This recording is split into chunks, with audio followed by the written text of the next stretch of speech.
Yes. So this is the first question that we are solving, which is this one. And we're gonna get right into this. So we started the recording for today's class. So this is the question that we're trying to solve right here.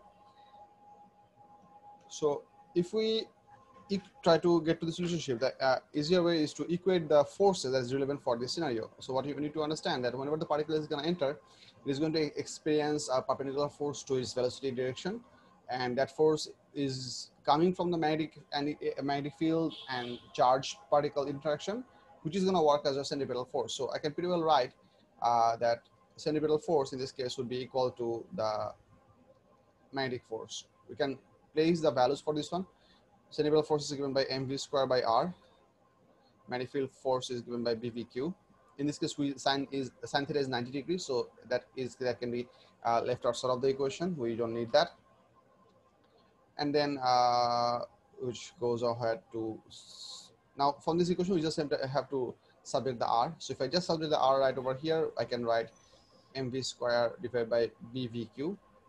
V and square crosses out, so we have mv by bq. So that's basically the calculation that you have to show.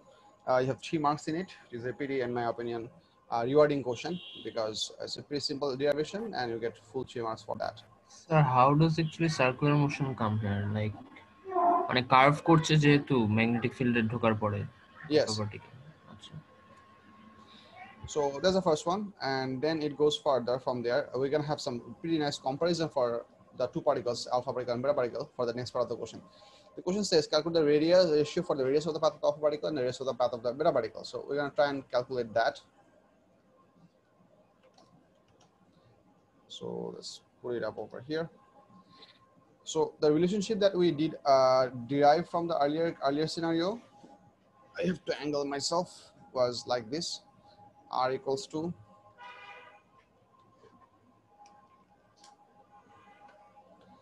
it was r equals to mv by bq.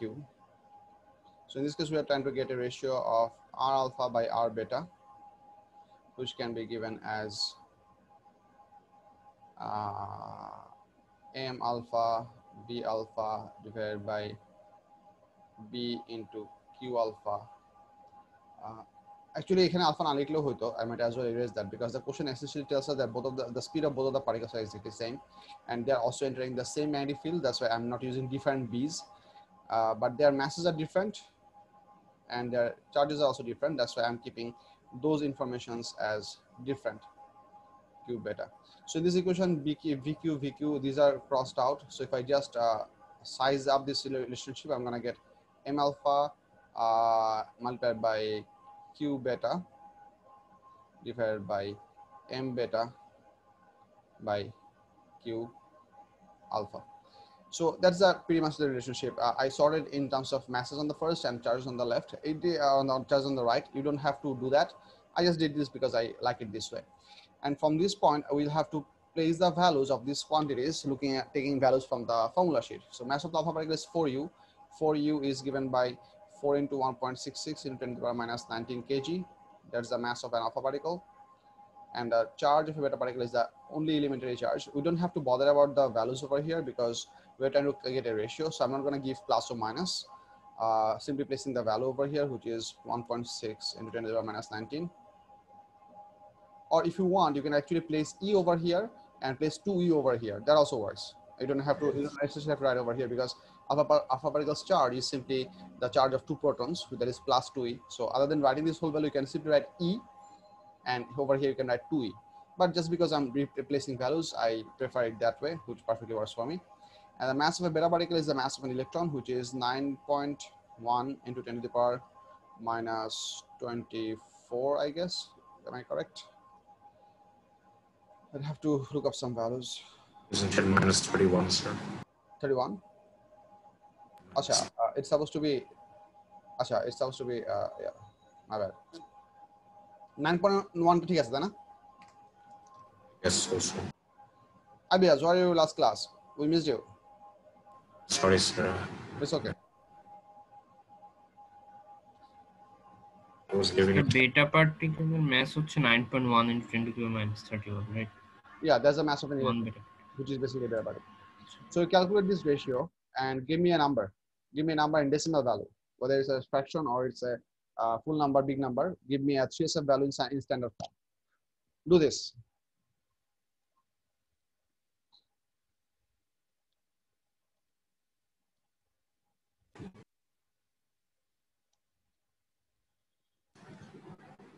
Sir, it's 3.65 into 10 to the power 11.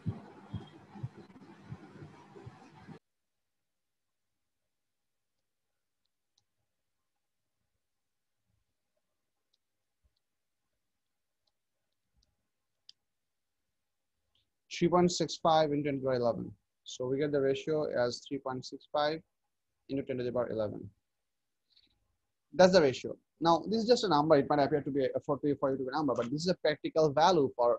So if you have a question, raise your hand. If you don't have a question, keep your hand down. If you have a question, I'll definitely give you the floor. But only raise your hand if you have a question. I appreciate that. For everyone else as well. So this is a mathematical value. But what I needed to comprehend from this thing that whenever we'll try to bend an alpha particle and a beta particle within the same magnetic field, the radius of curvature, the radius of bending for beta particle would be these times smaller compared to the radius of the beta of the alpha particle. So let's say if the alpha particle has a radius of, let's say, 1 meter, then beta particle would have a radius of 1 divided by this much ratio, that much small radius. So it's gonna bend in a very small way. This is why there is a significant difference in the bending path of alpha particle and beta particle. The typical figures that we usually show you to give you the behavior for the beta particle and the alpha particle bending, that we show that alpha particle bends slightly, gamma particle goes straight, and beta particle bends more in a smaller radius, but it has a range of energies. You know why it's the range of energies, so it is covered in your S level, I believe. Well, if it was not covered, I'll cover it, don't worry. So that figure that we usually draw to show their curvature amount is actually not to scale. It's just to show us that one will have a larger radius and one will have a smaller radius, and one will have a single path of deflection, alpha particle, and the one will have a range of deflection. So, but that figure is not at all drawn to scale. So we have to specifically understand that. So that goes our ratio. And then the question number C says, let's have a look at this one. I'll zoom in a bit. The magnetic flux density is 1.2 millitesla. Calculate the radius of the path of the alpha particle. So now we are trying to calculate the radius for the alpha particle exclusively. So we might as well go for that equation. R equals to mv by bq. So I'm going to give a vertical line over here. So if I place all the values over here, mass of alpha particle is 4 into 1.6 into 10 to the power minus 19. No, 19, 27. Did I write 27 over here? Or did I write 19? Oh, I messed up. This is supposed to be 27. Shit. Sir কোন একটা ইনস্ট্যান্সে 19 use করতে হয়, like এই যে এখানে আচ্ছা এইটার জন্য হ্যাঁ ছিল। I messed up this value. So this would be 6 times as small. So 360. 6. I think it should be 5, right? Yeah. This one should be 5. 3650, sir. Just yes. 10 powers. So this is for 1.66, and the 6 should be there in 10 to the minus 27. That's the u value into the velocity is actually given to us, exact velocity. Now we get to use that velocity value, which is this one, 1.5 into 10 to the 6 meters per second. So let's place that value, 1.5 into 10 to the power 6. And then the B is 1.2 millitesla, so 1.2 into 10 to the power minus 3. And the charge of an alpha particle is 2 into 1.6 into 10 to the power minus 19. Get a value for this one in meter. See how much you get.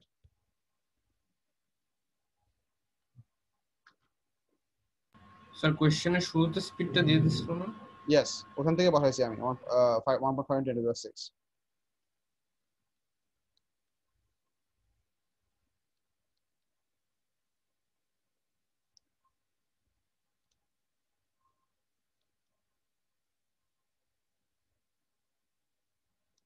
So I get 25.9.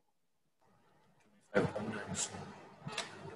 25.94. So I'll write the whole value over here first, then in the answer I'm going to write the 3SF because I will be using this non-rounded value for the later calculation as well. So I might as well write this 25.9375 meter. On the answer, I'm going to only write 25.9 meter. The reason I'm keeping this whole value because it says that over here I'm trying to find out the radius for beta particle.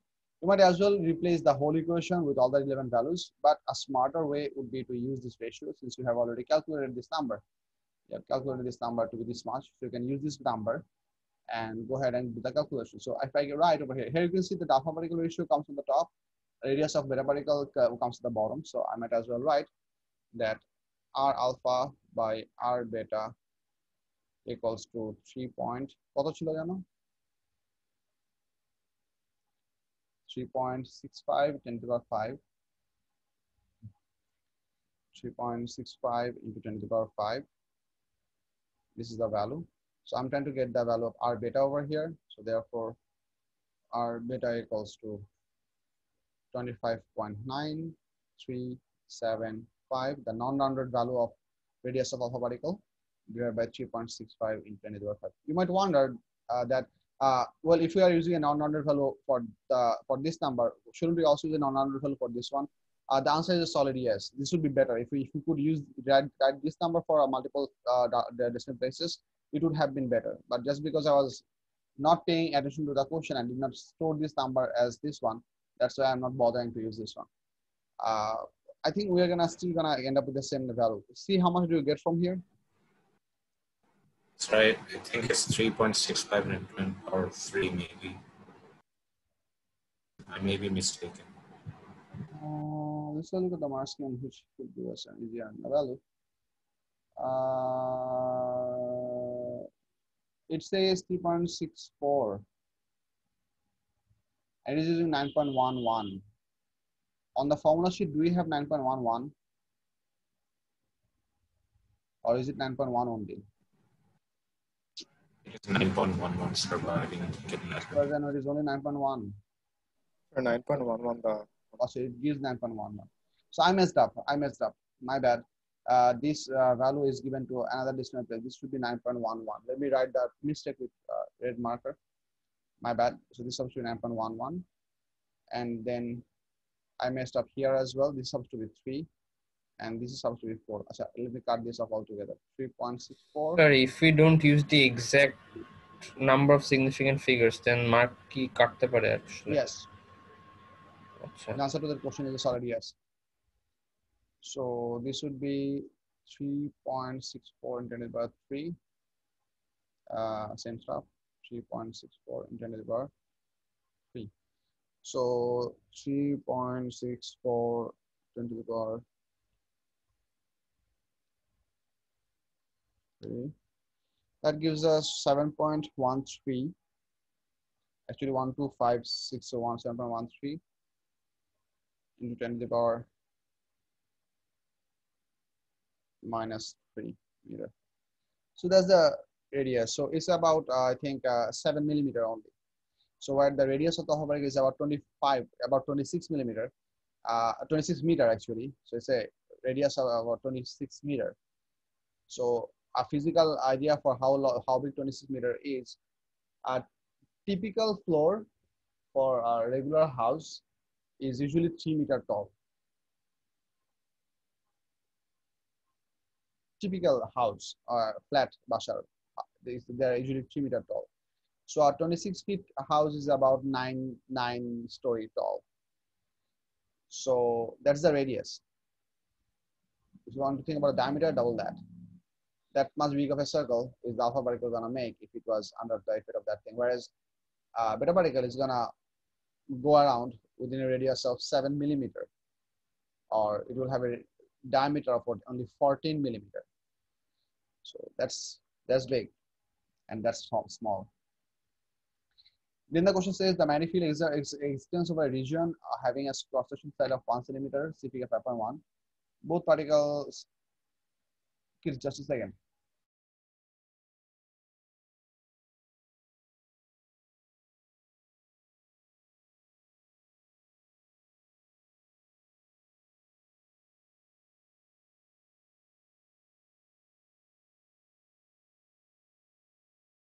So never mind. So on figure, both particles emerge from the region of the field. Both particles emerge from the region of the field, so we will not have any particles stuck over here. Mark with the letter A for the position of the emergence of alpha particle may be detected. Mark with the letter B for the position of the emerging beta particle may be detected. So to be able to solve that, we essentially need to, what we need to do is to find out the direction of the alpha particle and the direction of the beta particle, which is pretty simple. If you consider for the path of alpha particle, then this is actually the positive particle, which means for this one, the conventional current is directed this way. Positively charged particle and the conventional current are acting in the same way. So use your famous left hand rule. Aim the index finger into the page, aim your middle finger aiming to the right, and find out the thumb direction. What is your thumb direction give? Up, sir. I get upwards direction. So the alpha particle would be bending upwards, and obviously the beta particle should be bending downwards.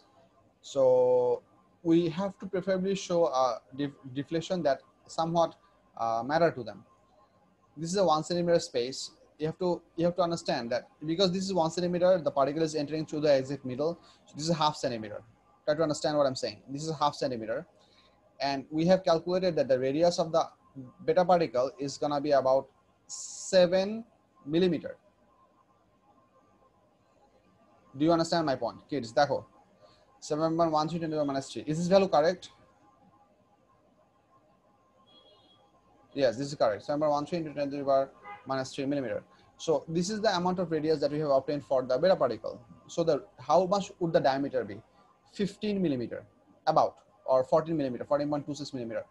So why am I bringing up this information? Because I want you guys to understand that whenever you're going to draw this figure, there is a question of proportion. You have to see that this is 1 centimeter. This whole thing is 5 centimeter. 5 centimeter means 50 millimeter. So you do understand that the radius of the beta particle would be very much contained within this part. It is not gonna hit the bottom. It is gonna definitely hit the similar side. So I'm gonna draw the beta particle first because I'm interested for this one. I'm using red for drawing, which is good. So I might as well try to draw a circular path over here, an entire half circle for beta particle. Now my diameter appears to be bigger than 40 millimeter, but it is very much within the range, so it will work. If you want to draw it even smaller, be my guest, no problem. But definitely label this as B. And this is the original stateway direction of a particle will be bended slightly. You cannot have a measurement for this location for how much curvature should you have for a radius of 26 meter approximately, 25.9 meter that is. So aiming it slightly above is good enough for alpha particle, but try to make it a circle as best as you can. This shouldn't appear to be a curve. One of the good things that you can do is that you can take your compass and hold up a ruler against this line and find out a possible point over here as the pin position for your compass, and then just draw a curve using your compass so that you know for a fact that this is actually a circular path. It's important that the figure that you have drawn appear to be circular. So using a compass, pencil compass, to draw both of these curves would be a very nice and neat idea. Obviously, you have to mark this as A as per the question. So let's look at the mark scheme and see what they are up to for this drawing. Deflated upwards but closed. This is for the alpha particle, and the next one is close to the original direction. Close to original direction. Asha, but close to original direction. This entire thing is for alpha particle, both of them. So it will have a very small deflection. Opposite direction to alpha particle and through side. You see this part is what the measurement of what calculation is respecting about. It should come out on the side. So not through the bottom. It should come out from the side. Side means of the vertical side. Have a look for D number examiner's report. Let me zoom in a little bit because it's easier to read that way. Although most candidates did show the deviations of the card directions, many did not relate the calculated vary to the dimensions of the given for the field. Candidates were expected to show the relative magnitudes of the deflections and not just their directions. So the calculators were expected to show the relative magnitudes of deflections, which means examiners were expected to give a much sharp deflection for the beta particle and a very small deflection for the alpha particles. That was required for in the drawing. Okay, that's pretty much it from my side. Yes, I'll take questions. Shubho, yes, you have a question? Sir, beta particle তো sir পুরা হচ্ছে reverse করে basically হচ্ছে আবার যে side থেকে ঢুকছিল সেই সাইডেই যাচ্ছে, তাই না? Yes. তো ওই কারণে থ্রু সাইড বলছিল বেসিক্যালি, ওই কারণে মানে থ্রু সাইডটা কি মানে এই কারণে বলছিল যে because it is entering and leaving through the same side. Yes আচ্ছা ইয়েস ঠিক আছে। প্রিসাইজলি। আচ্ছা, so let's have a look at the next question. Anyone, any further question about this discussion? বুঝা গেছে কি ঠিক মতন?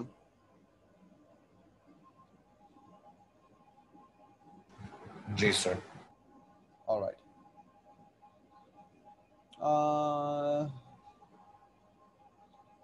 I think we did do this calculation in the last class. Did we do this calculation in the last class? Maybe not. Okay, anyway, let's go for it. On figure 8.1, mark the letter with S for the position of the nucleus of the greatest stability. You mark exactly on the highest point of the ruler of this curve, the highest Y position. One possible fission reaction is uranium-235 plus one free neutron, producing an isotope of barium and a isotope of krypton, and two free neutrons are produced. You see, you have to understand that here we have some binding energy, here we have some binding energy, here we have some binding energy. This one does not have any binding energy, this one does not have any binding energy. That's the first thing I need you to appreciate. For the reaction to happen in any regular scenario, this is usually considered to be stationary. This one will definitely come with some kinetic energy, because without kinetic energy it cannot penetrate into the nucleus. So it will have some kinetic energy. In some cases we might consider that to be negligible, but to tell the truth, it can never be actually zero. It needs to have some kinetic energy to penetrate into the nucleus. And whenever the nucleus will break down and there will have fission fragments, these are called the fission fragments, or we also call them the daughter nuclei. This entire thing is actually fission fragment. These two are called the daughter nuclei, and these are the free neutrons which are produced out of them. These two being nuclei, they would have binding energy within themselves as well. However, these two neutrons are shot out freely, so they are not joined together, so they will not have any binding energy. However, all three of them will come out with some measurable amount of kinetic energy. Now, inside a solid object, this kinetic energy exists for a very small duration, because the location where the uranium atom will split, the fission fragments are trying to shoot themselves out, but they are practically surrounded by a lot of other uranium and uranium particles and other atoms, so they cannot actually physically move out. They will practically collide with the neighboring particles with a very high kinetic energy, which will immediately convert into heat energy in terms of vibration. So if you think in terms of minute discussion, that initially the nucleus have stored stored in nuclear energy within itself in the form of nuclear binding energy essentially, and then the neutron comes in with some kinetic energy, so there is a bit of an addition of energy, so the total energy becomes a bit higher than the initial nuclear binding energy of the nucleus. Then it breaks up into multiple pieces. All the individual pieces will have some kinetic energy, and the daughter nuclei will also have some nuclear binding energy within themselves because they are nuclei. So that's a basic description for any nuclear fission process. So here they are asking us on figure 8.1, mark the possible position for the uranium-235 nuclei. Select this one, please. Okay, we have this one. So might as well paste it on the bottom side maybe. আপনি কি বললেন যে like the neutron first binds to the nuclei before splitting? বুঝি নাই। Sir আপনি কি তখন বললেন like আমার একটু ইন্টারনেট ডিস্টার্ব করছিল like সমস্যা নাই। does the neutron bind to the nucleus before the splitting occurs? Yes, definitely. It enters into the nuclear uranium-235 nucleus. It produces an isotope of uranium-236, which is a very short-lived nucleus, has a life scale, I think, within the pico or attosecond range, and then it splits up.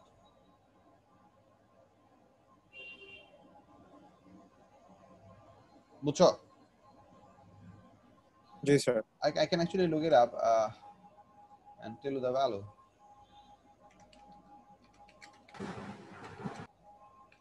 Sir, did you explain binding energy last class? Yes.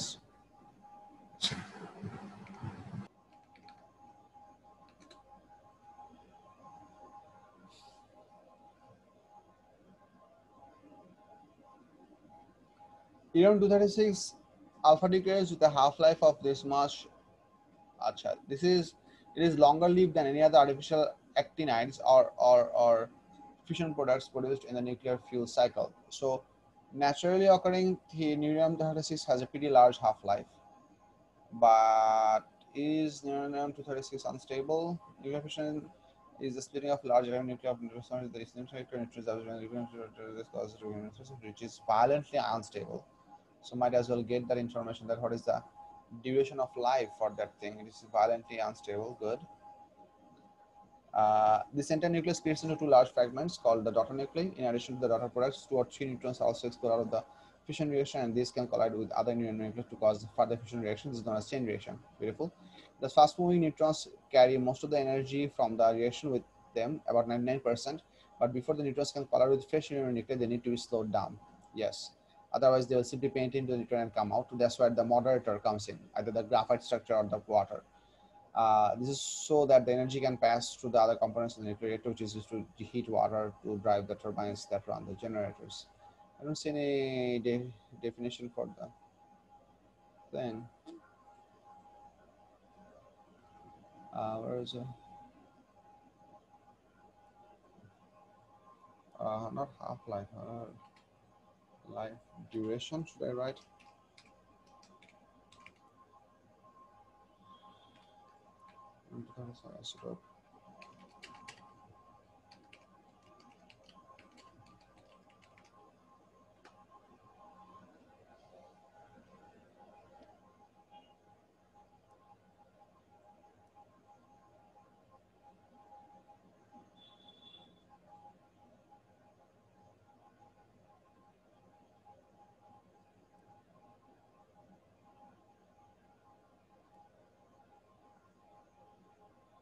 I cannot find it, but I believe it can be found somewhere. I might require more time, but it is a very short-lived isotope when it undergoes uranium 235. But the isotope of uranium 236 that we can find naturally occurring, which has a half-life of about a very long half-life. So if you have pure uranium 236 in a certain lump, it should be pretty difficult to produce. It has a half-life of about 23.42 million years.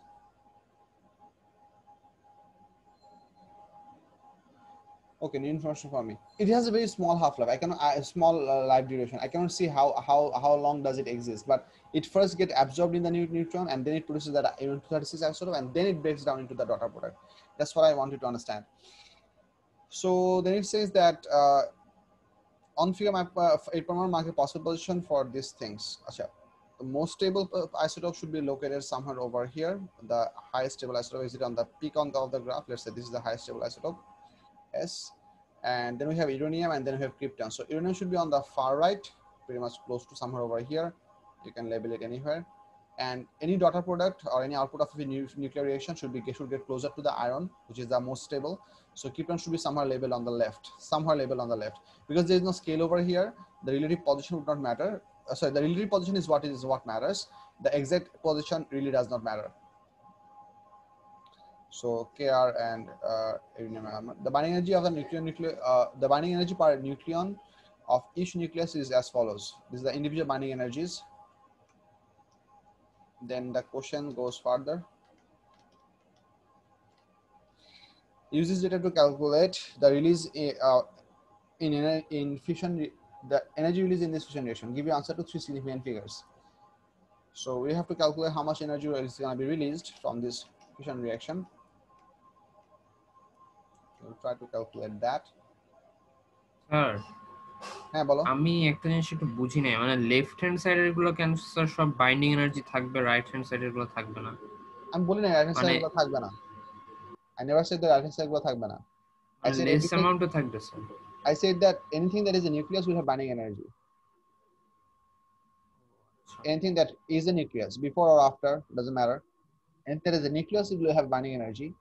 Neutrons which are not binded, which are the free neutrons, either entering into the uranium to make the collision happen or getting out of the nucleus after the fission process, they will not have any binding energy.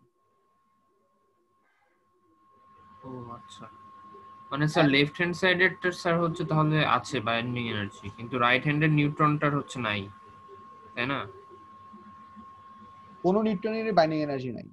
No free neutron, whether incoming or outgoing, they don't have any binding energy because they are not binded in a nucleus shape. They are free neutrons. Try to understand. Free neutrons means they are just free neutrons. There is no nucleus structure whatsoever. So you cannot even apply the idea of binding energy to those free neutrons.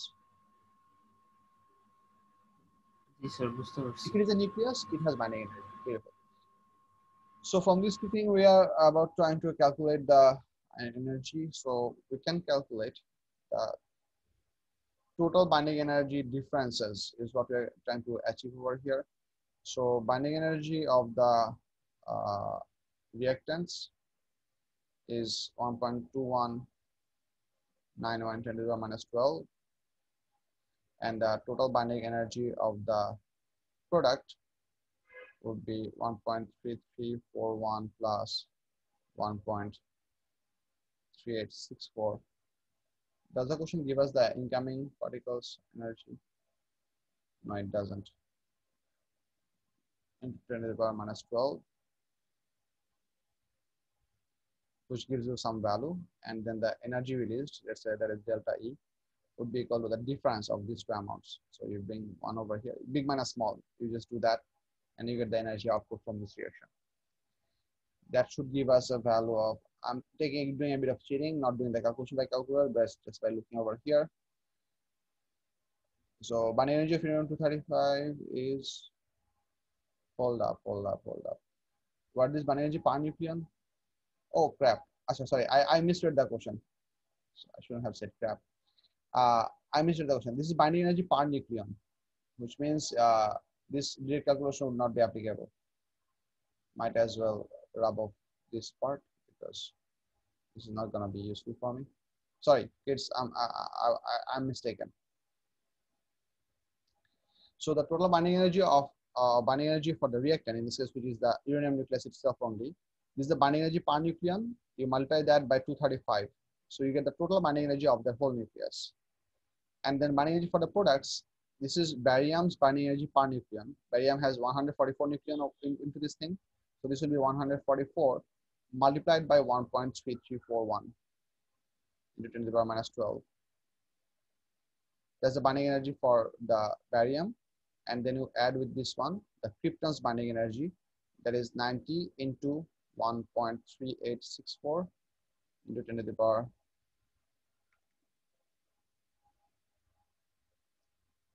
minus 12. So give me these numbers. How much do you get? Might as well do them. And you have to place the entire number with all the decimal places in your calculator. Otherwise, your answer will become significantly different from the actual answer. So do this 1.2191 10 to the power minus 12 into 235. This is 2.864885. You might as well prefer to write 89. You can write that, or or 49. That's also okay. I'm just being skeptic here, so I'm writing the whole value, 10 to the power minus 10 joule, and this whole thing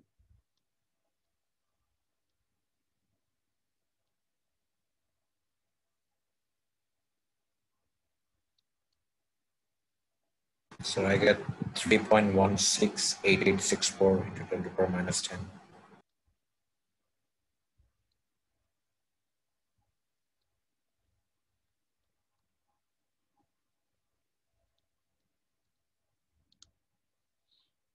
Yes, got it. Yeah, exactly same issue by 7. 3.168864 10 to the power minus 10 joule.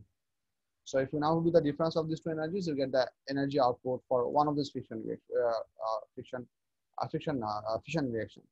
So breakdown of one uranium nuclei can give you an output, raw energy output of this much. I'm using the term raw energy output because you have to understand that we cannot essentially use all of this energy released into electrical energy. Some energy is always wasted in the process of energy transfer or energy conversion. So even if the nuclear reactor, from its starting point of the stored energy in the uranium nuclei, even ultimately to the final form of electrical energy, even if a nuclear reactor is, let's say, 80% efficient or 70% efficient, we're talking about a lot of energy. If you think about why am I talking about a lot of energy, because there is the part that I need to understand. Uranium-235 means that approximately 235 grams of uranium-235 isotope will have the Avogadro's constant number of uranium-235 nuclei, if you can purify it to a very high level. let's say even if we don't purify to a very high level, if 235 gram of the lump, it is even, let's say, 90% pure. So we're going to have 90% of this number of particles. If we even multiply it with 0.9, we're going to get some number. This will be the actual number of uranium-235 isotope of nuclei present in that lump. If you now multiply that, so even if you break down all of these particles by nuclear fusion, but breaking all of them can actually take a lot of time. There is a certain threshold that up to how much can we use that, beyond which the rate of reaction drops down to such a value that it is no longer feasible for us or no longer economically profitable to keep it within the reactor core.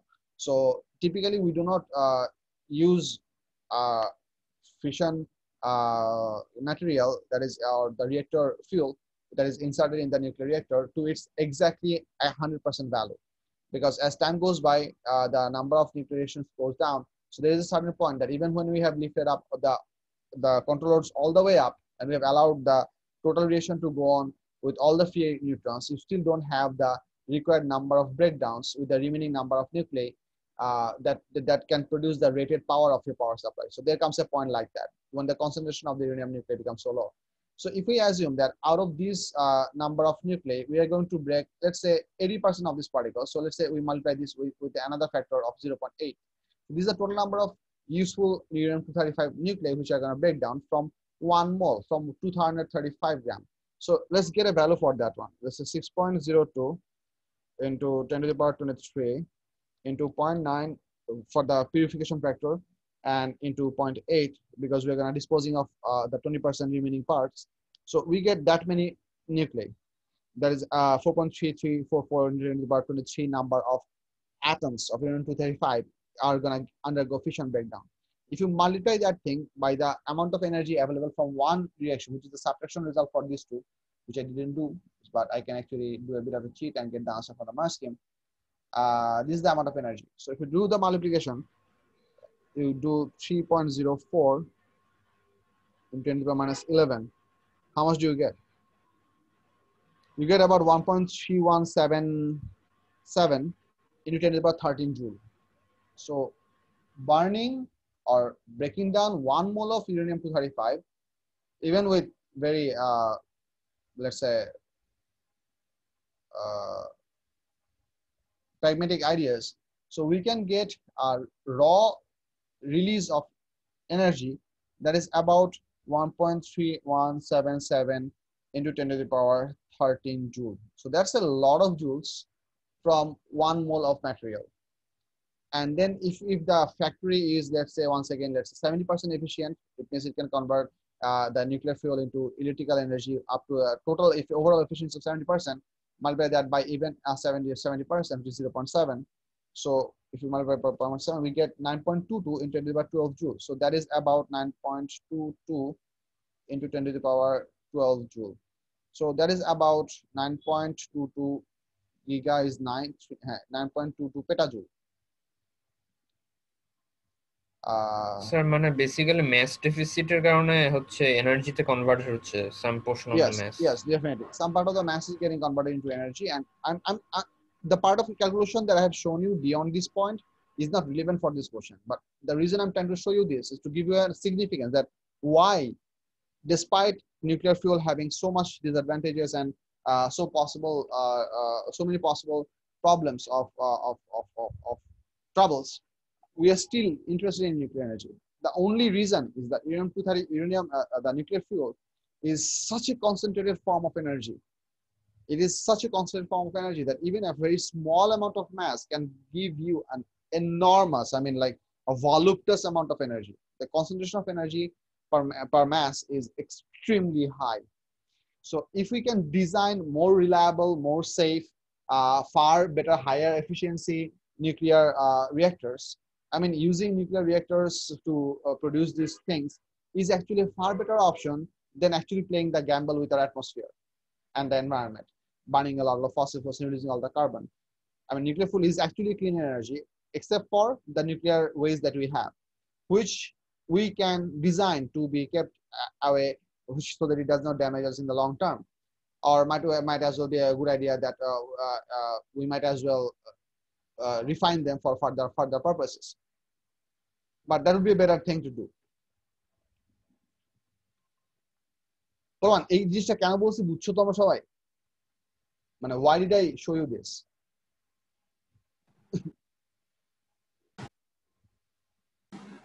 To show you small amounts of uranium give large amounts of energy.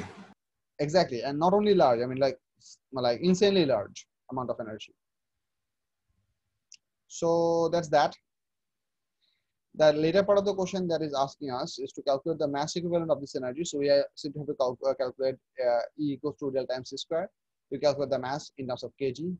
Suggest why the neutrons were not included in your calculation into, because the neutrons are free, so they do not have any binding energy. That much should be enough for this question, but I'm not sure if they have mentioned anything about the kinetic energy of the neutrons. So no, they haven't. Example, neutrons are single particles, or neutrons have no binding energy per nucleon. Yeah, any of those two statements is going. They've used this answer as an example, which means there can be a lot of different wording that can be used, which can ultimately lead to this information.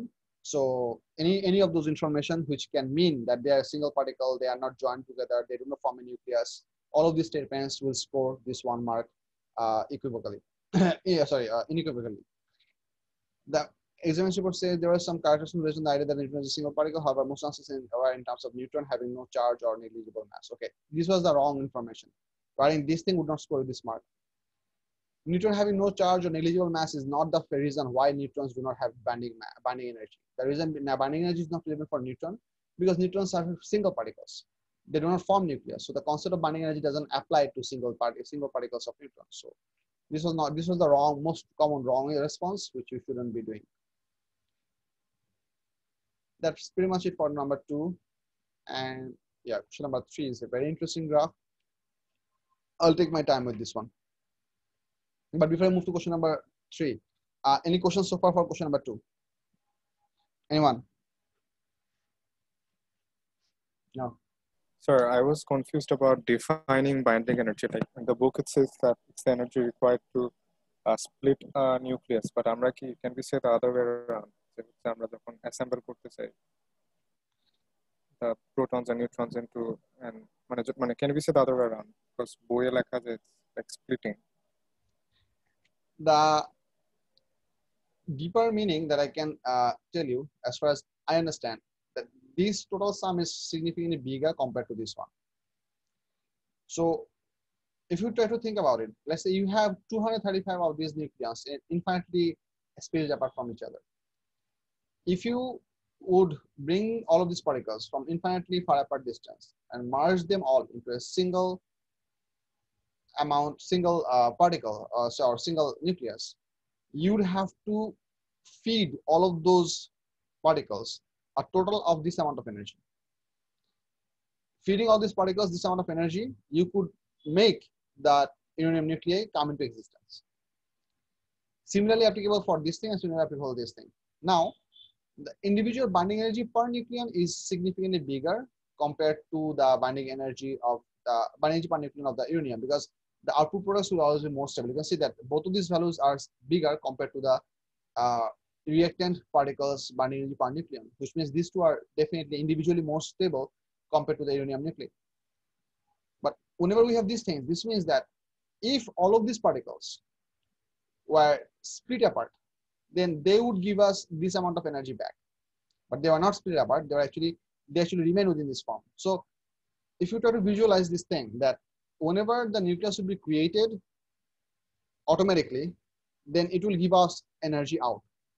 Pretty much like a nuclear reaction, like pretty much like a chemical reaction, that breaking the nucleus actually breaking a compound requires energy, and whenever a compound is formed or chemical bonds are formed, energy is released. So one similar comparison, not exactly same, but similar comparison that can be applied, that if we break down the uranium-235 nuclei altogether, if we want to break it down altogether into its individual constituent particles, then we would have to give all of those particles this much amount of energy to make them spaced apart up to infinite distance away from each other. We'd have to feed this uranium nuclei this much energy. So this is the part where the reaction is absorbing energy. Whereas if this nucleus is produced and this nucleus is produced, the production of these two nuclei, which means these 144 particles spaced apart infinitely from each other join together and produce that nucleus of barium 144 will give you the amount of energy release which is equal to this number, and krypton nucleus will give you an energy released by this number. So whenever you are producing a nucleus, whenever the nucleus is produced from individual particles, they will release energy, and whenever they are being breakdown, they can be visualized to absorb energy because you are going to take apart those previously joined particles. This energy happens to be bigger, so that's why we get a net energy output. কিন্তু sir আমরা যখন like when we are bringing the like charges together we are doing some work, so যদি potential energy এর মতন চিন্তা করি তাহলে তো like shouldn't there be an input of energy when it's actually breaking, like bond breaking? আমরা তো chemistry-তে like we learn that it's exothermic, but এখানে তো স্যার আমরা work করছি না, like we are bringing them together, so ওইটা নিয়ে আমি এখনো একটু confused হয়। Sorry, I got your question halfway and then I Sir, get the like যখন হচ্ছে আমরা বন্ডটা ফর্ম করছি, yes sir, in that case you're saying যে the nuclear binding energy is মানে energies are released, right? yes কিন্তু sir like when we want to form bond তখন তো আমাদের পজিটিভ চার্জ পার্টিকেলস গুলাকে কাছাকাছি নিয়ে আসতে হবে, সো তার জন্য আবার আমাদের এক্সটার্নাল ওয়ার্ক করতে হচ্ছে না? now that's the Data- both say this information can go out in two different ways. I mean, try to visualize this. Let's say uranium 235 is a pre-existing nucleus where all the particles are joined together within the nucleus. That is the thing that you are delivered with. So to make better sense, try to visualize that now we are trying to separate them all out into individual particles of 235 protons and neutrons together at infinite distance away from each other. If we are to do that, this would require some energy, which means breaking this nucleus apart into pieces would require some energy to be absorbed. Yes, sir.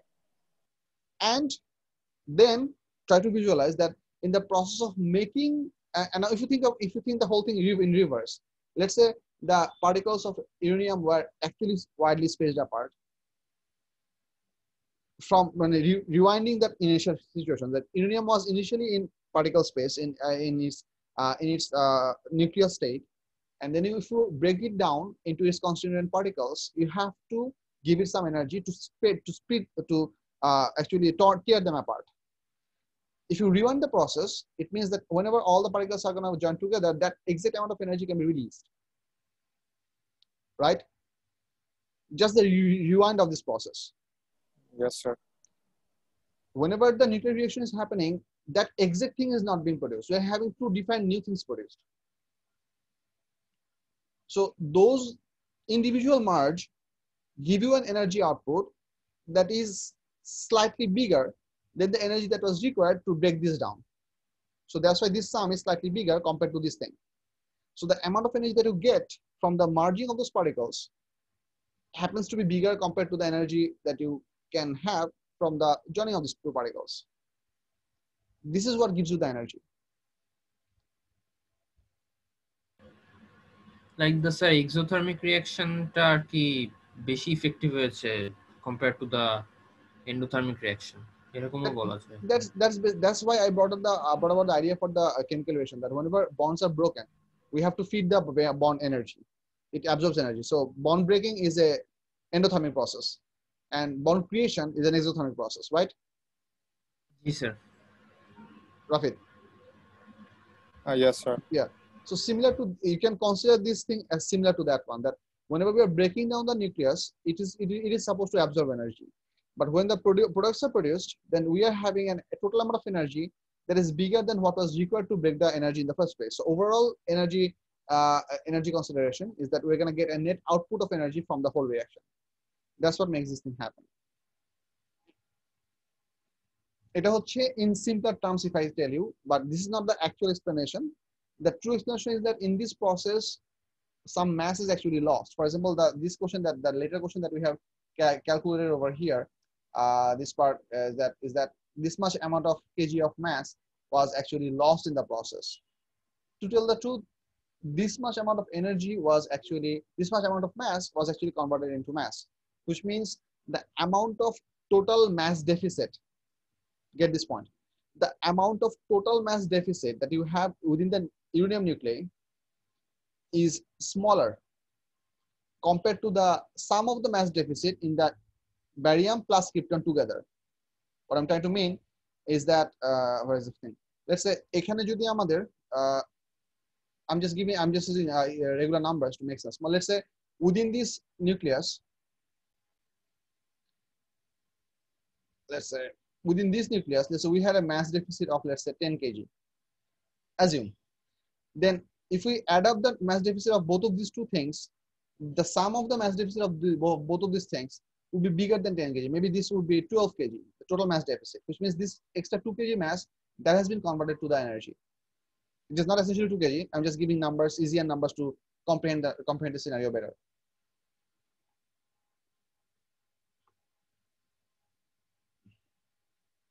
Make sense? Yes, sir. Understood. Okay. I cannot tell you the exact quantum things that go inside. I mean, that actually happens. I mean, at particular level, what actually happens when the nucleation go by, because I really didn't study about it. I don't know.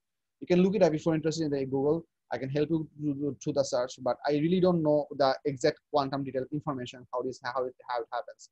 But these are the two different ways that you can remember it easily.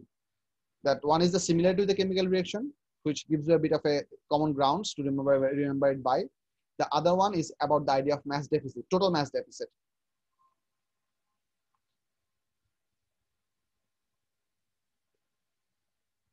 Okay, I'm moving on. Is that all right? Yes, sir. Question number 3, the acid of manganese 56 decays and undergoes beta particle emission to form the stable acid of iron 56. The half-life for this decay is 2.6 hours. Initially, at time t equals to 0, a sample of manganese 56 has a mass of 1.4 microgram, and there is no iron 56. So it's a pure specimen of manganese. Complete figure 7.1 to show the variation with time t of the mass of iron 56 in the sample for time t equals to 0 to time t equals to 11 hours. So this is a pretty interesting question. I'll tell you why this is important, because in this case, we are not asked to draw the decay graph, rather we are asked to draw the product graph, which means as decay will continue, the product will simply get bigger and bigger and bigger. Eta ki hoilo? Amar graph khara pore geche, need more space.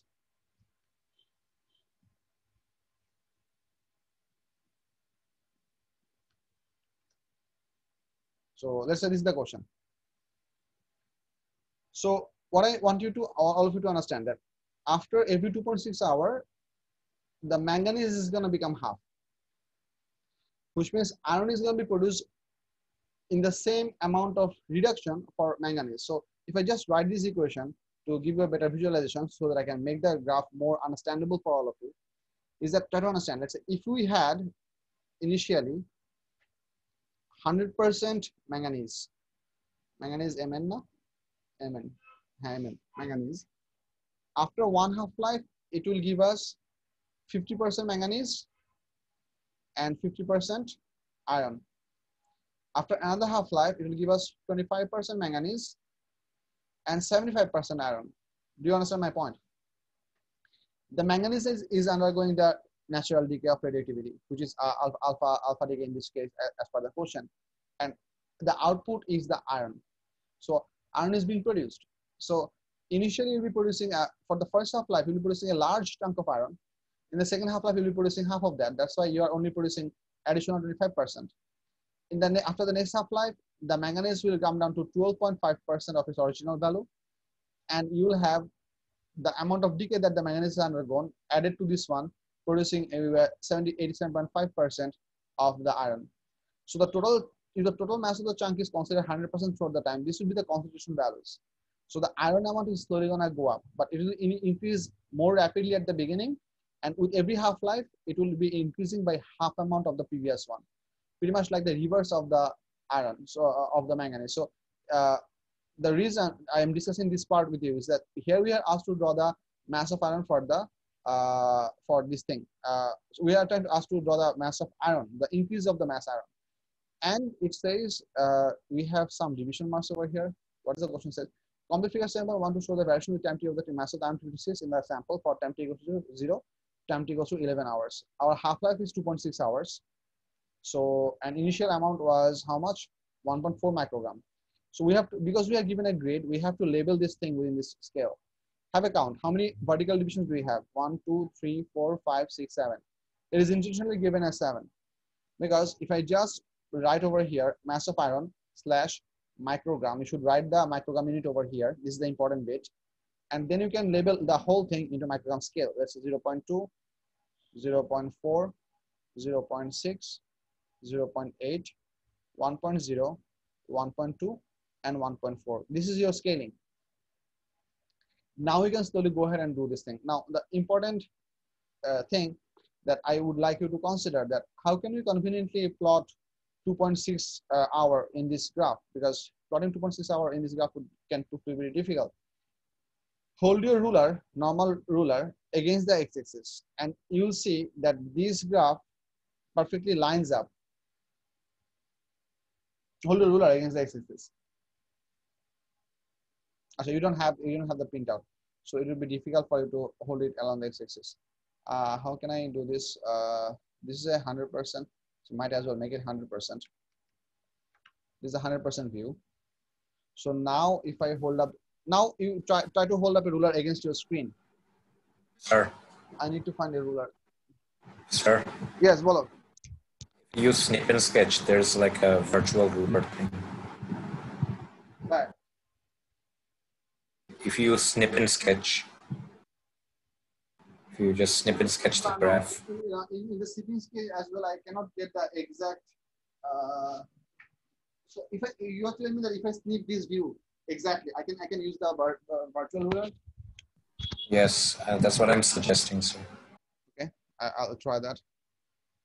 Where is the ruler? Just use the graph.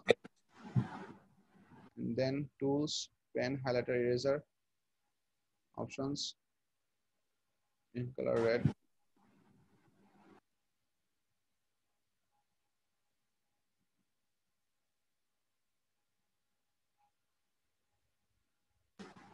Will this help? Taken, sir.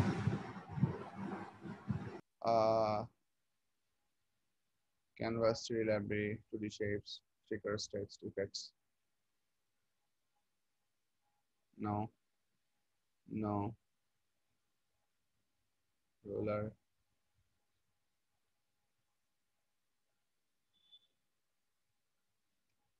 I don't see ruler. Acha, maybe there is, maybe I'm not finding it out. Just hold up your ruler against your screen. And তোমাদের স্ক্রিনে ruler দিলে তো তোমাদের লাভ নাই, কারণ তোমরা তো much more compressed format-এ দেখতেছো। তোমাদের স্ক্রিনে 100 কি আর আমরা 100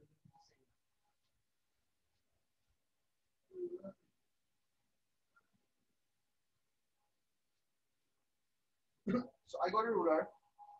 For those of you who are actually doing this class from your PC, you might be able to do this, but I'm not very sure. But when you'll have the printout, you'll essentially be able to deal with the whole thing. All right, even in the ruler scale, it's not perfect. These 12 divisions are covering about 11.2 centimeters in my ruler. All right, so if that's the case, then we just have to go for a bit of guessing.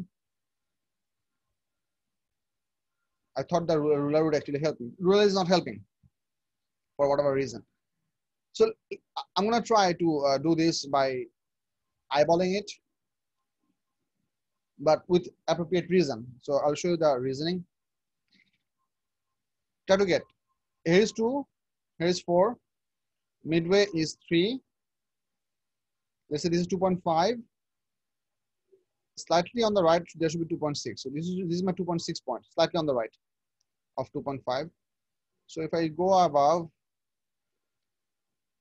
আচ্ছা 00 তে আমাদের 1.4 gram, sorry 00 তে আমাদের 0 gram, because we are trying to plot iron. This is one of our plotting point. After 1 half-life, iron will become 0.7 gram. 0.7 gram is exactly the midpoint of these two grids. So my first plotted point can be somewhere over here. This is an approximate point. So I'm labeling that. After the second half-life, it will be increased by 0.35 sir gram. কোশ্চেনে কি 2 দিয়ে দিয়েছিল half life? Question 2.6 half life 2.6 hour দিয়ে দিয়েছে, not 2, 2.6. So that's what brings us the difficulty, that we have to guess the time frame. So that's why I went for 3 and then 2.5 and a bit to the right. I tried to plot 2.6. This is an approximate plotting. So what should be the amount of the iron after 2 half-life? Olaban? Sir 0.7 এর half হবে না? Exactly. 1.0. Yeah. 1.05 ঠিক না? এরপর এই ভ্যালুগুলো বলো আমাকে। The arrows represent the amount of manganese. This much represents the total amount of iron. So I'm trying to figure out this value so that I can plot them much too easily. এটা half হলে কত হবে? Sir এরপরে 1.225 আসবে। এটা হচ্ছে 0.175। ইয়া 0.175। এটা হবে হচ্ছে 1.225। 1.225। কটা হাফ লাফ হলো এখানে? 4 দুগুণে 8, 4 24। কুলাবে? আচ্ছা দেখি, যদি না হয় তাহলে আরেক স্টেপ করব। So after the second half life, which should be 5.2, this is our 5. So 5.2 approximately over here. I'm just eyeballing it. And এখান থেকে আমাদের যেতে হবে হচ্ছে 1.05 এ। So this is our 1, these are 1.2, this is 1.1. So this is 1.05, exactly half of this line. So if I just go move around here, about this might as well be the point. And then we should go for 3 into 2.6 কত হয়?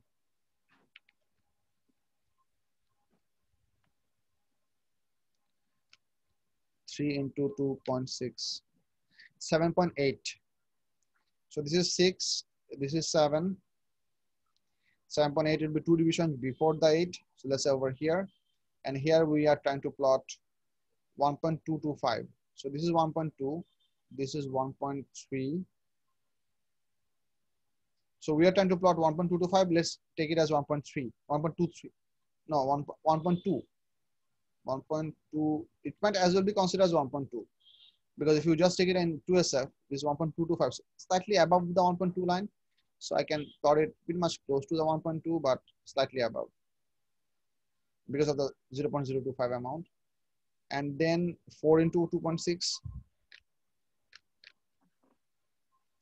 10.4.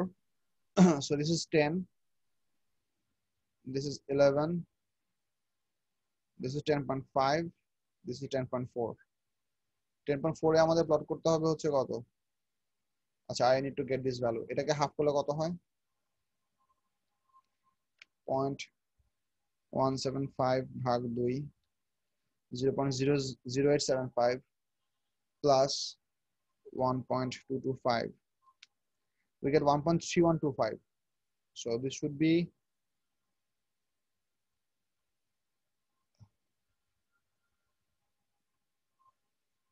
10.4 এর সাথে হচ্ছে 1.3. This is 1.2, this is 1.4. So 1.3 would be basically halfway through. So let's say somewhere over here. There is another point. And the last thing, if we do 2.6 into 5, we get 13, which means 13 doesn't need to be plotted because it will fall outside the 12 hour. So this is the graph that you are getting. So this is the sketch that we are getting. So we are going to try to plot a smooth curve that agrees with this graph, which I'm going to try and might as well be unsuccessful, but I'm going to give it a try anyway. Starting from here. What is this? About there. What?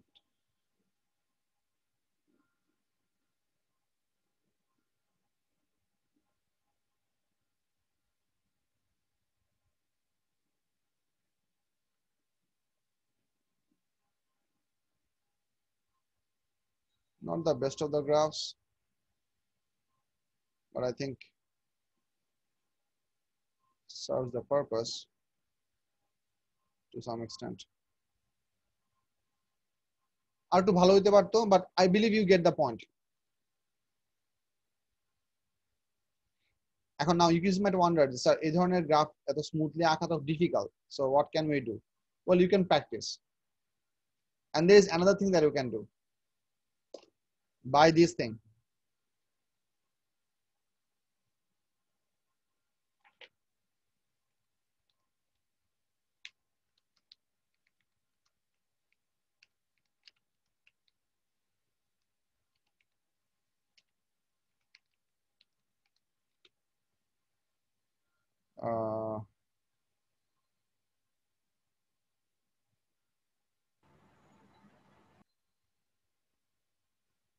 Sir, are you talking about French curves? I don't know what it's true, what it's called. Yeah, these things. Yeah, French curves. They're called French curves. French curves. That's the name. Yeah, they're Yeah, often yeah. I can see that they're called French curves. Yeah, you might as well try to buy one of these, which have a lot of curves within, and eventually use some part of this curve to align with your points, and eventually use them. One of my students who is currently, I think he will graduate from university next year, actually bought one of these because he was bored and not willing to attempt to learn how to draw freehand smooth curves, and he actually brought this into his exam hall, and examiners allowed it as far he confirmed me. So if you want to buy one of these and usually use it for your purpose, they come in 3 sets because they have a lot of different curvatures over here. I don't recommend this, but this is just one way to get around. Just so you know, knowledge can never be harmful. Yeah, there you go. But despite the discussion, did you understand the plotting process, everyone? How did 2.6 come into play in the x-axis, and the amounts of the increase of the iron came to happen? এটা বুঝছো কি সবাই?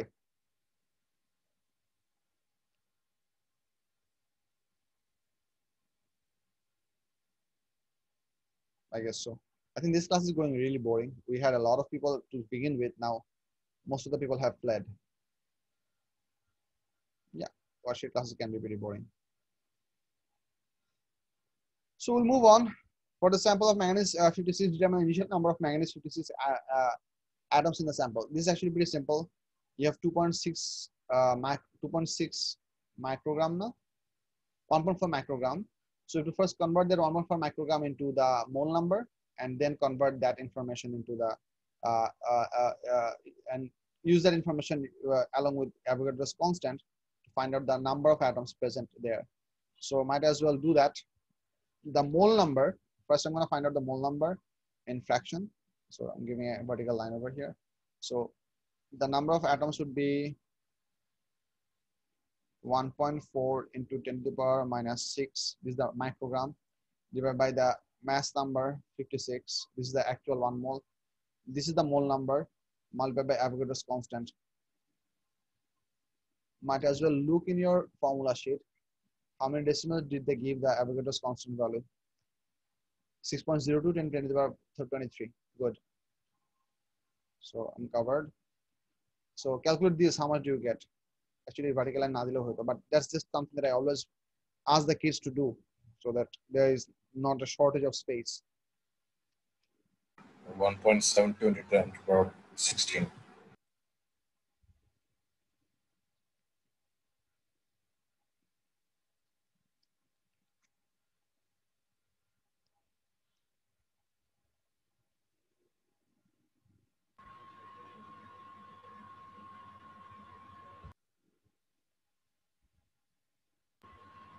কত?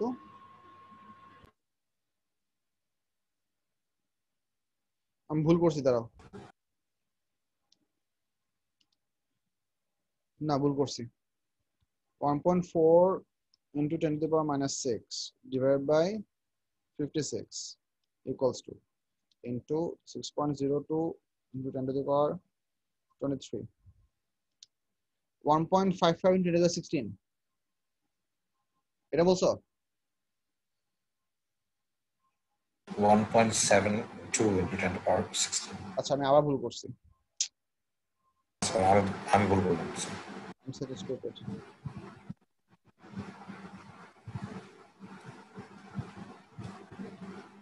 One point five one into 10 to the power 1.505 এখানে একটা zero হবে।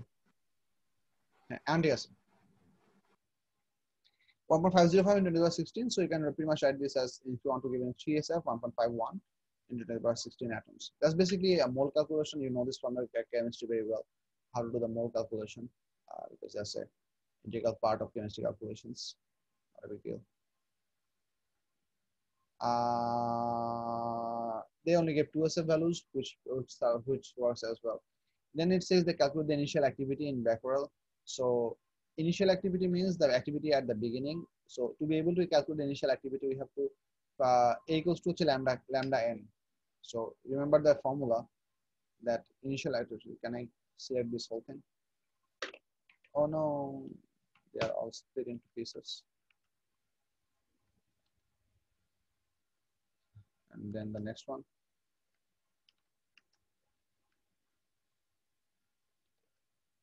Okay, so to calculate the initial activity, activity calculator formula ছিল হচ্ছে আমাদের activity is given by the decay constant into the number of particles available at that instant. So somehow আমাদেরকে আমরা activity বের করতে যাচ্ছি, আমাদের number of available particles আছে এখানে, which is the round off value. I might as well use this number for a more accuracy, and we need to calculate the lambda. And lambda থেকে আমাদের lambda calculate করার সহজ বুদ্ধি হচ্ছে half life থেকে আমরা lambda calculate করতে পারি. So if I write this thing, lambda can be given by ln 2 divided by t half into the number of particles. So if I write this whole thing over here, this will be ln 2 multiplied by 1.505 into 10 to the power 16 divided by half life. Half life ছিল হচ্ছে 2.6 hour. So 2.6 into 3600. Sir a equals to lambda n a কি জানি represent করতো? Activity. আচ্ছা, ওটাই আমাদের বের করতে বলছে, ইনিশিয়াল অ্যাক্টিভিটি কত বের করতে বলছে। So we calculate this thing. এটা ক্যালকুলেট করে দেখো তো কত আসে। সামন at least 2% confirm this number.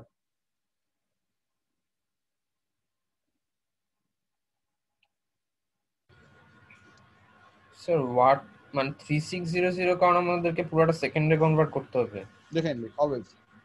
সবসময় এসআই ইউনিট। কত আসে এটা? Sir, activity 1.11 into 10 to the power 12.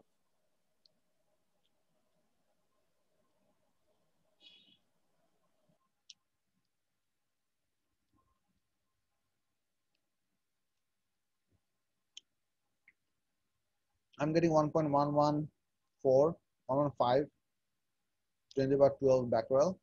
So if you want to give 2SF, 1.12. I think it matched. এই যে ম্যাচ করে নাই। Oh no. আচ্ছা না, I got 1.1145. আচ্ছা আমি এটা ছিল হচ্ছে, সরি ভুল করছি। এই যে ডাবল রাউন্ডিং হওয়ার ঝামেলা। But irrespective, I'll always recommend that you use non-rounded value for further calculation. This is actually 1.1145 into 10 to the power 12. So এখানে round off করে নাই। So এখান থেকে যদি তুমি 2SF now, you get 1.11. That's actually supposed to be answer. Or you can actually really skip it and directly add the answer in 2SF over here as well. Be my guest, no problem. What is ln 2 for? Ln 2 is the equation, is the variability that we obtained from the calculation, from integration formula. That's তোমাকে দাও। Sir, activity is the probability of a nucleus undergoing a decay, right? Activity is the mathematical probability for one nuclei to break down in unit time.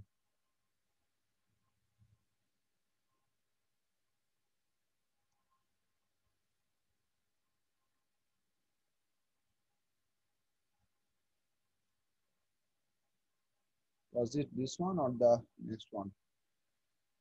No, not this one.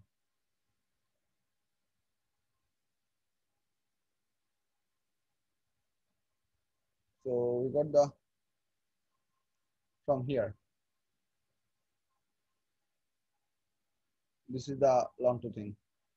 Oh, it's 0.69 something. So Yeah, you just write it in the calculator. The calculator will do your job. Don't write the decimal value. আচ্ছা, এইটা একটা ভালো question. এটা একটা খুব interesting question. এই question দেখো, এই পর্যন্ত মোটামুটি সবগুলো নরমাল কোশ্চেন ছিল। গ্রাফ পয়েন্ট একটু meticulous. It's not difficult, but it's time consuming at the least.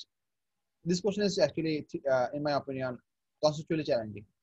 Determine the time at which the ratio of mass of iron 56 divided by mass of manganese is equal to 9.0. Try to understand what does mean. Mass of iron divided by mass of manganese is 9.0, which means we are talking about that 1 part iron is going to be converted in from and 9 part manganese. This is remaining. This is the remaining part. Now, what I wanted to say, we want to calculate what is the time at which this will happen. Here is iron and here is manganese. So initially, how many total segments are here? 10 segments. 1 part is iron and the 9 parts is manganese. So at t equals to 0, what was supposed to happen? Iron was at 0 portion and manganese was at what portion? 10 portion. এটা হওয়ার কথা না? এই জিনিসটা বুঝো। জি sir. You might wonder যে কেন আমি এই ডিসকাশনটা bring about করতেছি. The reason this discussion is important for us because the formula that we have learned that involve the masses in the decay equation regarding the decay equation can be given by m equals to m naught e to the power minus lambda t. This is a variable t. So this m was applicable for the isotope slash element that was undergoing the decay process. So we can apply this equation for manganese, not for iron. So both of these mass amounts has to be relevant for manganese. As per the question, currently our manganese amount should be 9 parts. So we have to somehow figure out what does this mean in terms of what was the manganese amount in the beginning time. This in terms of reverse calculation is becoming 10. This is the important bit that you need to understand. So that way, this equation now can be very easily handled. We can place that this would be 9 equals to 10 into e to the power minus ln 2 divided by 2.6 into 3600 into t. So এইখান থেকে আমাদেরকে এখন all together ভ্যালুটা by করতে হবে। So এটাকে এখন both সাইডে এখন লন নাও, লন নিয়ে এটাকে সামনে আনো, মানে solve this equation with appropriate steps. Actually, I can try to do that. I will do that. এখান থেকে এটাকে সাইজ করার সবচেয়ে ভালো বুদ্ধি হচ্ছে I'm going to give 9/10 over here, right, ln over here, so that the e goes out. I'm going to get minus ln 2 divided by এটা করলে কত হয়? ln 2 divided by 2.6 into 3600. Sir এটা তো আয়রনের রেসপেক্টে করতেছেন না বেসিক্যালি? না, আয়রন রেসপেক্টে ভাবতেছি না, যে ডিকে হচ্ছে সেটা রেসপেক্টে ভাবতেছি। Iron is the product, decaying element হচ্ছে manganese.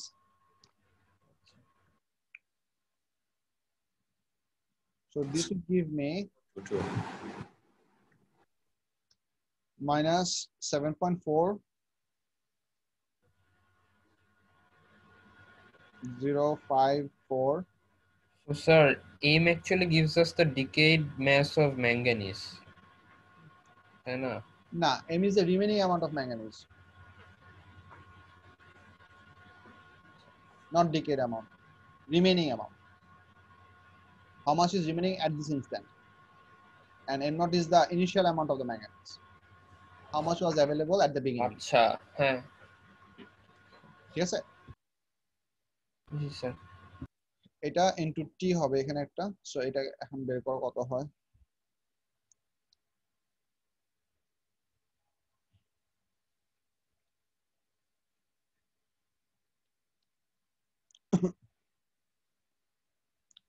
I get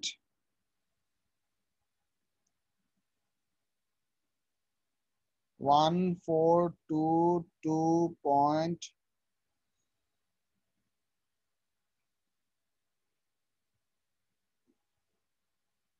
6 7475 second. That's the second value that I obtained from this equation. If I convert that into hours, because they have asked the answer in hours, important observation, divide that by thing by 3600. If you just wonder যে sir যদি ultimate answer hours চাই তাহলে তো আমরা এটা না করলেও পারি। To be honest, yes. If the ultimate answer is asked in hours, you can skip this part and do the whole calculation in terms of hour as well. That way তোমার T এর ultimate unit hour এ আসবে। But I like to do it this way because this I personally find the standard way to do. I'm skeptical about this process. That's it. I prefer to do the calculation in SI unit. But if the answer is also asked in hours, you can skip placing this number so that you directly get the ultimate time value in hour unit. That is also equally achievable. This thing gives me 0.3952 hours. So I might as well write 0.395 hours. They might as well give 0.40 hours in the mass scheme. I'm gonna have a look. Oh no.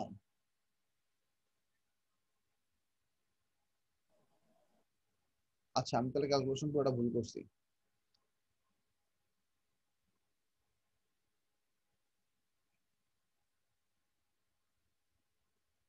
Why?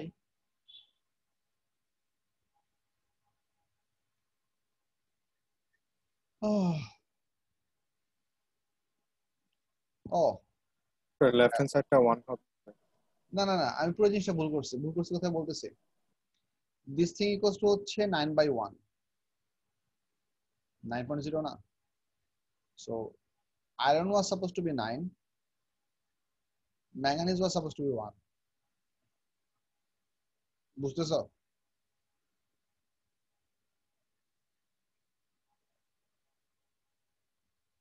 I wrote the reverse thing. So এটা 10 ঠিক আছে, this is supposed to be 1. This is supposed to be 1. And you should get new set of values from here. My bad. The discussion remains the same. The mistake that I made, I assume that manganese is supposed to be 9 part and iron is supposed to be 1 part. That was my sir আমি exactly এই কারণেই confused হচ্ছিলাম। আচ্ছা ঠিক আছে, I'm so sorry about that. Really sorry about that. This is supposed to be like this. দেখো তো এখন কত আসে, সেকেন্ডে কত আসে বা ডিরেক্টলি আওয়ারে কত আসে, someone give me this value. আচ্ছা আমি ওটা ছাড়া আওয়ার দিয়ে করে দেখি। ln 10 divided by ln 2 ভাগ 2.6, 8.637 hour.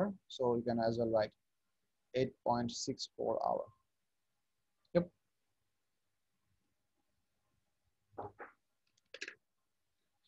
দেখো বলো বুঝে গেছে কিনা? আমি ভুলটা কোথায় করছিলাম খেয়াল করো, এই ভুলটা যাতে তোমরা না করো।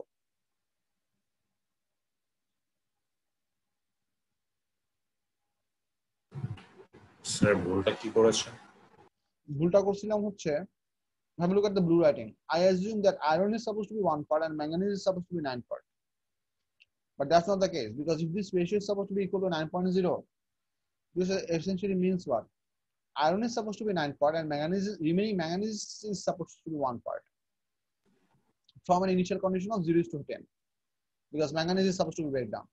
So I assume the ratio parts wrong. I reversed them. That's why I had a much smaller hour value. Okay, sir. বুঝছো? Yes, sir. It's because the equation is in respect to manganese. Exactly.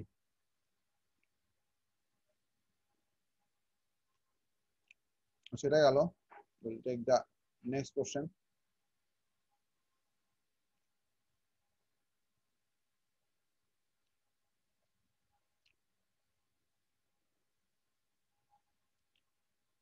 Define the decay constant of a radioactive isotope. It is a mathematical probability for one atom of the isotope to break down in unit time. That's the best I can tell, but I'm going to look at the mass scheme.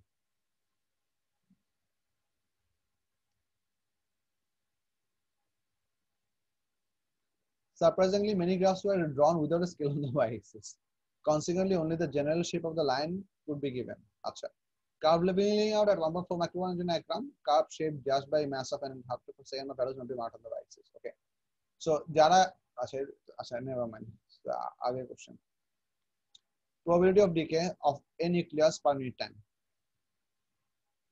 Allow 1 mark for a equals to lambda n with symbols explanations. If someone doesn't write the quality, the exit definition right this way, if someone writes the equation and define the terms of the equation, they're only gonna get 1 mark. What's for me? Number B, strontium 90 is a radioactive isotope having a half-life of 28 years. Strontium 90 has a density of 2.54 gram per cm cube. Density is coming up. Okay, never mind. A sample of strontium 90 has an activity of 6.4 × 10⁻19 becquerel. Calculate the decay constant lambda in per second for strontium 90. So এখানে 28 years থেকে আমাদের decay constant by করতে হবে. So ln 2 divided by 28 years. এটা করে দেখো কত হয়। দেখো ln 2 divided by 28 years per second বের করো। 28 into 365 into 24 into 3600. I got 7.85.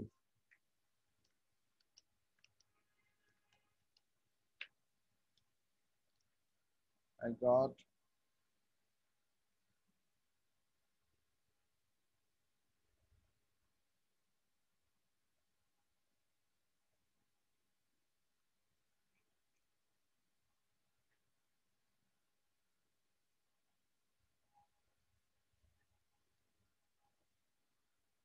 7.85 to the power minus 10.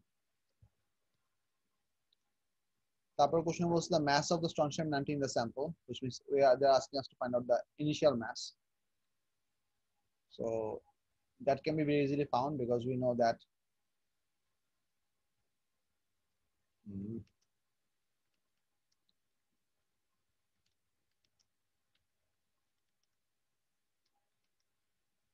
this would be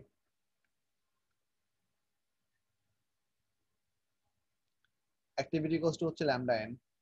So initial activity is given to us. The question actually gave us the initial activity. This is this much. And we just calculate the value of lambda, which is over here. So we can calculate the mass, number of particles present in the particle. Then from this n, we have to convert that into mass. So we can first find out the n. N is gonna be given by a by lambda, should be equals to 6.4 into 10 to the power 9.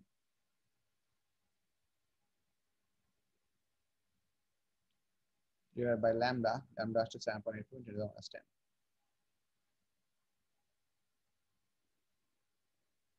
This gives us how much?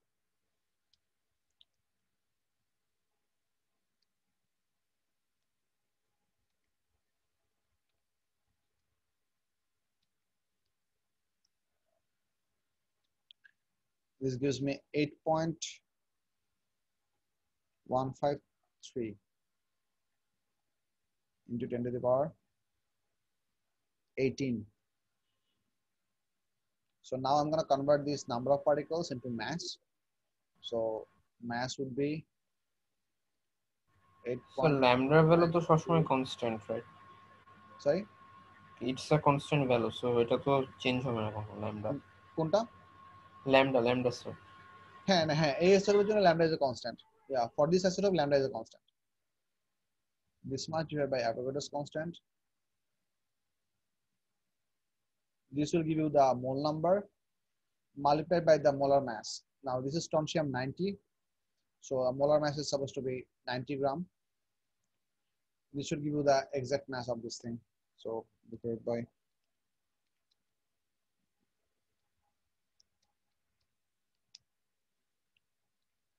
I got 1.22 10 to the power minus 3 gram.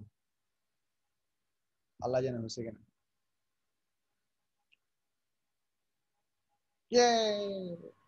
আপনি বললেন এই আইসোটোপের জন্য same, but আমি ভাবতেছিলাম যে সব করার জন্য 7.85 into 10 to the power minus 10 না, like always. Decay constant is a constant that is a property of that isotope. Decay constant is not an universal constant. Decay constant is given by ln2 divided by the half-life of the specimen. Half-life for different isotope is different. So how can we have the same decay constant for every isotope? You cannot.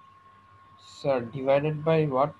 Like কি বলতেন lambda equals to তাইলে?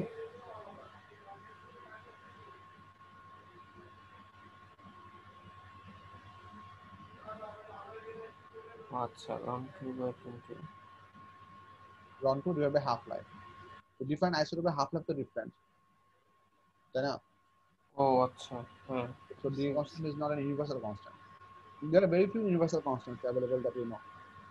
Universal gravitational constant is an universal constant. Planck's constant happens to be an universal constant. আর কি আছে? Avogadro's constant happens to be a universal constant. Sir. As far as I know, এই তিনটাই. Actually, Google it. Previous question.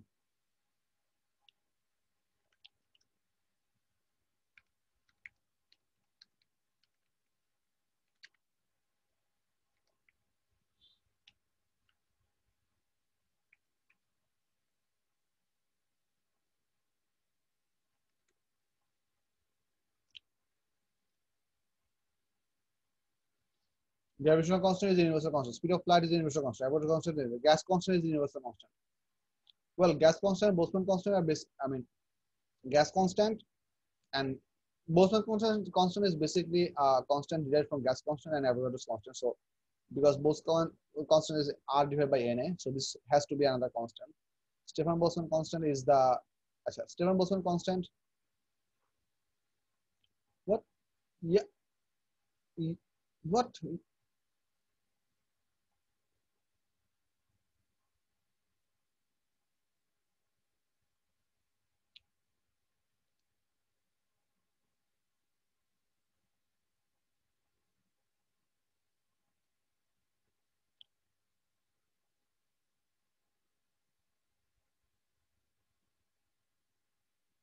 Apparently, different sources are giving us different values of permanent constant.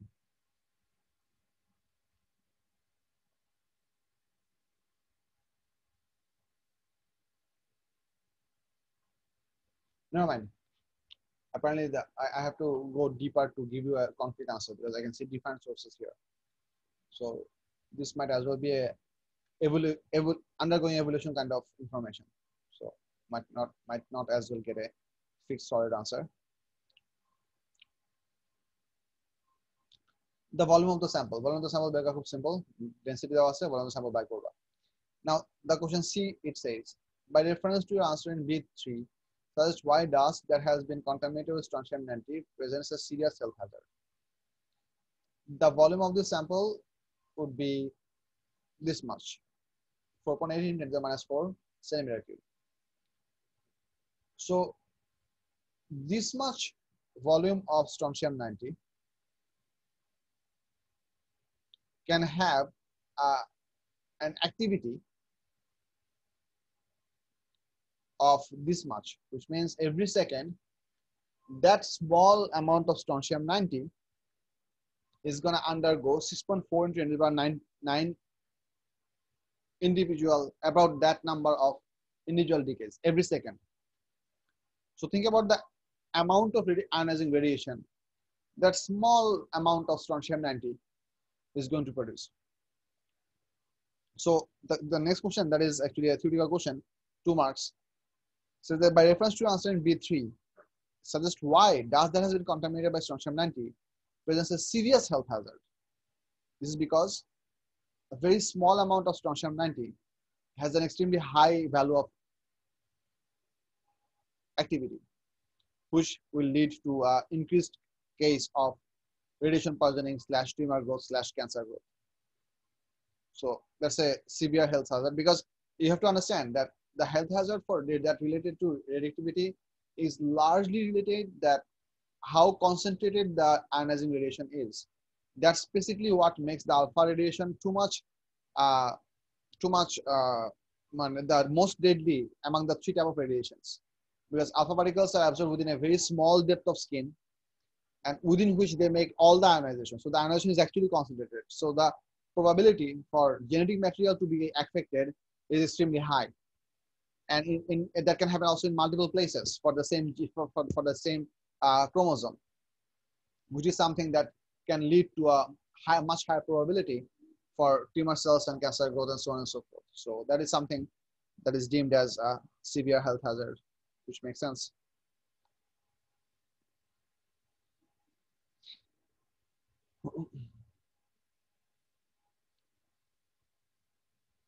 আজকে কথা বলতে ইচ্ছা করতেছে না।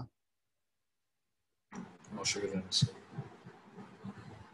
স্যার। এটা কখন আপলোড করবেন?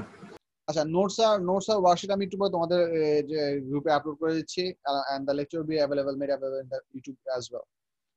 Let's say 15-20 minutes because it will need to have the conversion. Kids, thank you very much. তোমরা তোমাদের কাজকর্ম করতে থাকো, পড়াশোনা করো, মানুষ হও। All the best. Good night. Thank you.